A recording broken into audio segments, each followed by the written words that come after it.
Welcome back to Golic and Golic. Big wins this last weekend in college football, maybe none bigger than the one authored by Georgia Tech. They upset the apple cart against Clemson for a 3-0 start this season. For more on that, delighted to welcome in their starting quarterback, Haynes King, kind enough to spend some time with us today as they get set to take on Temple this weekend. Haynes, good to talk to you, man. How you doing?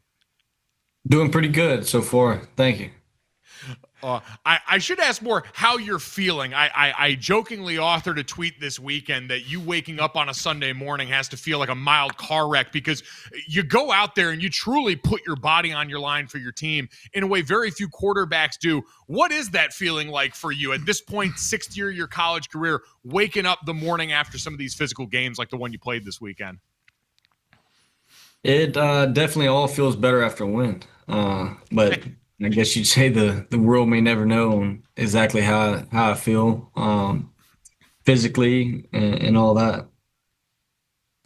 So I know you're looking forward to Temple, and I'm not even going to talk about you here. I want to talk about Aiden Burr and the field goal process that it looks like a fire drill. Mike and I, my son, doing the show here with me, we've both been through this, both been on a field goal team. Just talk about that, going down there, the time running out, no timeouts. You one of the people exiting the field as the field goal team is coming on and getting that kickoff in time, just how smooth that operation went. I mean, it just, we've worked that numerous times throughout fall camp and leading up, and especially throughout this week going into that game because we knew it was going to be a 4-quarter game and didn't know when a situation like that was going to happen. But I mean, it happened there, and we talked about it during that timeout right before that last play. We talked about it. We knew it was going to be a Toro situation. Didn't have another timeout. So if we didn't get the first down or whatever, it was really going to be not necessarily rushed because I think it was still probably like 20 seconds or so. Yeah. But, like I said, we practiced it numerous times, went over it and, repracticed it and just repped it. And everybody was confident in the operation on getting the ball off as well. But for him just to execute it and hit a bomb like that, 55 yards, it was a pretty good kick. And it was probably good for, I'd say probably 60 at least. Yeah, 55 into the net looked pretty true and was a great moment on that weekend. And I saw you and Brent Key, your head coach, on the field in the midst of the game. And he pointed out, this isn't new to you guys. You guys have won big games like this before. What was his message to y'all after the game? And what's that message been this week as now you put that in the rearview mirror? I mean, we pretty much have a 24-hour rule, after a win.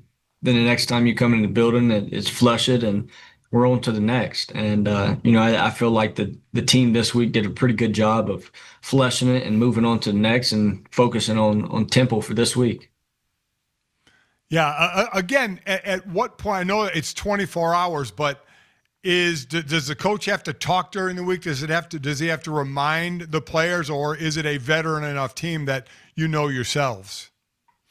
I think it's a veteran enough team that we know, each of us know that what's at stake because the stakes risen, especially after that win. But that's what we wanted. That's what we prepared for. That's what we've been working so hard throughout the off season, fall camp, and all that for. So I think as a team we're ready for it, and like I was saying, we're a mature enough team that this week, we challenged each other, especially in good situations and periods that we got some improvement to still do, and for that team, for us to just be able to do that and see it be done and execute it this week, I think it's pretty cool.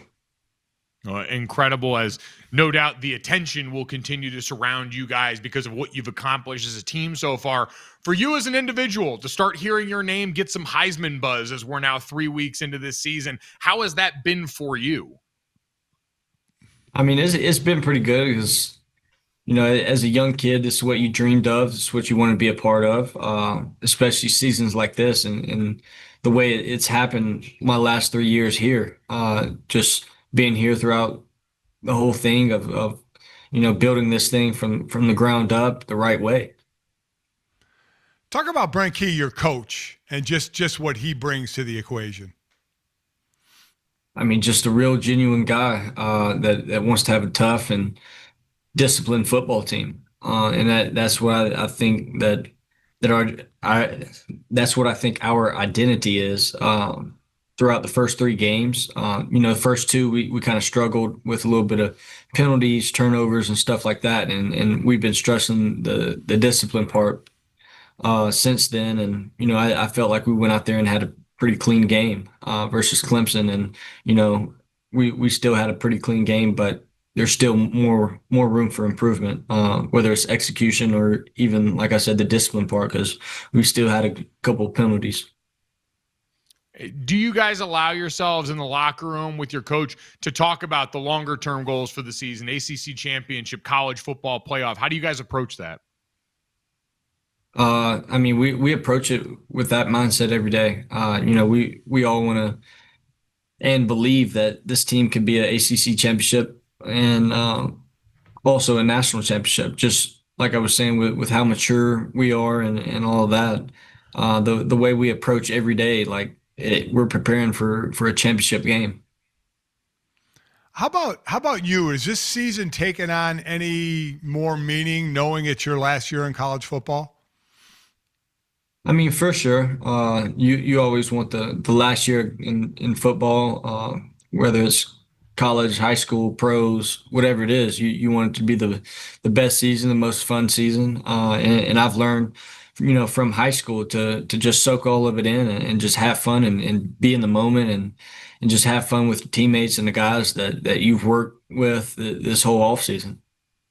Well, certainly all that work coming to fruition with you guys through a 3-game winning streak to start the season here. Haynes, one of the grittiest, toughest teams I've seen this season so far, that performance this weekend. Really excited to watch what you guys do for the rest of the season. Thanks so much. Congratulations to you on all the individual success throughout your career, and hopefully we'll get to talk to you again soon. All right, man? Yes, sir. Thank you. Appreciate it. Thank you. Starting quarterback at Georgia Tech, Haynes King. And Dad, that dude, sixth year of college football. We got a little bit more used to this as the pandemic year certainly created a class of older players and stuff like that. But that maturity there, that understanding, almost, an anger of having to talk about last week's win, knowing how important the process is leading up to this one. That's the right stuff. That's what it takes. I had this conversation with someone a while back about the way a loss can impact the team. It was after Notre Dame lost to Miami, and they said, going into the bye, are you chomping back to the bit to get out there? Are you pissed off about how it happened and want to get back out? And I'm like, on a good team, you're focused on what do I have to do the next day? Like, you really do get good for self-preservation of flushing whatever the result was from that last game and then going back out and figuring out, what do I have to do to dominate the weight program that morning? What do I have to do to get through class? What do I have to do once I get to period 1 of practice? And all those little moments that add up. It's cliche as hell, but it's true. And you could see that tension with Haynes, even in doing this interview, that he understands that really well in his 6th year of college football and does not want to trip over any of the rat poison Nick Saban will talk about. Yep. Doesn't want the good of last week doesn't mean anything this week if you lose to Temple. But boy, he's been in college so long. You forget he spent 3 years at Texas A&M. I mean, what a leader he is on the field. And again, that's why I wanted to ask him about Brent Key. I love that guy as a coach. I really, really do. It really, really feels like he keeps the players level-headed.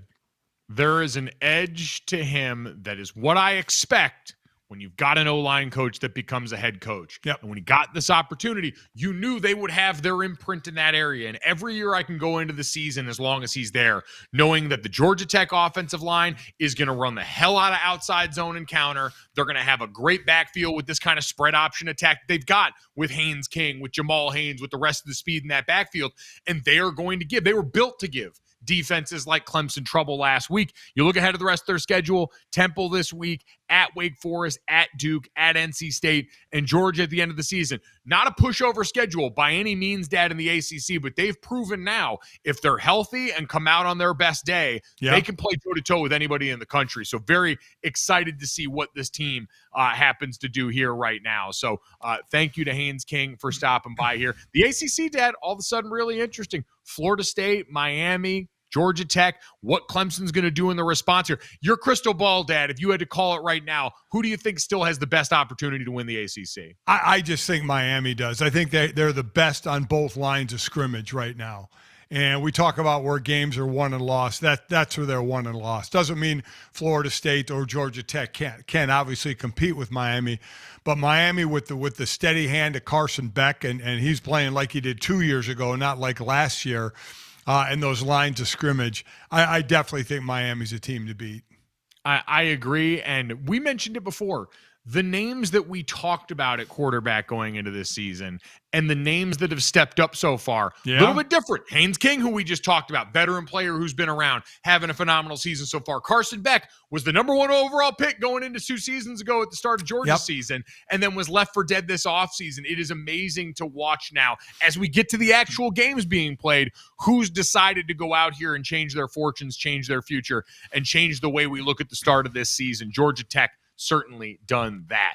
All right, let's change gears here. Look at a little bit of day baseball. You see it all over Major League Baseball right now. And, Dad, I know you're fired up about your Cleveland Guardians. Why don't I take this one, Mike, huh? Guardians against Detroit. Let's go to the tape. Top of the 7, tied at 1. Jose Ramirez with the 2-run shot. Yes! Puts Guardians up 2. They go on to win 3-1, sweeping the Tigers this week. They only trailed Detroit by 3.5 games. They still have 3 more games to play against them. In the Central, they're currently a game and a half behind the Red Sox. Will only be a half game back of the wild card if the Red Sox lose, and they are currently losing. My Guardians making a run. Oh, yeah. Well, Dad, speaking of someone who desperately needs a win to make a run, the Mets get a 6-1 win over the Fathers of San Diego. Brandon Nimmo with the 3-run homer, his 24th of the season off Wandy Peralta. Pete Alonso, Francisco Lindor scored. They go up 5-1 there, ultimately win 6-1. Dad, we talked to Buster Olney yesterday. That Mets team really leaking fuel here towards the end of the season. But you see right now, if the postseason were to end today, you've got the top 4 seeds up there. We've been used to these scenes all year long. The Blue Jays, the Brewers, the Phillies, the Detroit Tigers. But then you got the Dodgers there with the news about the retirement of Clayton Kershaw coming up at the end of the season. It's going to be very, very interesting as we head into the rest of the year. So plenty of exciting stuff here. You can check out so much of this great baseball action right here on FanDuel Sports Network with some of the great teams that we're partnered up with here. Coming up next, though, let's take a look at a little Thursday night football action. Bills and Dolphins. We'll give you our picks for this division matchup and look ahead to some interesting confectionery choices at a ballpark near you.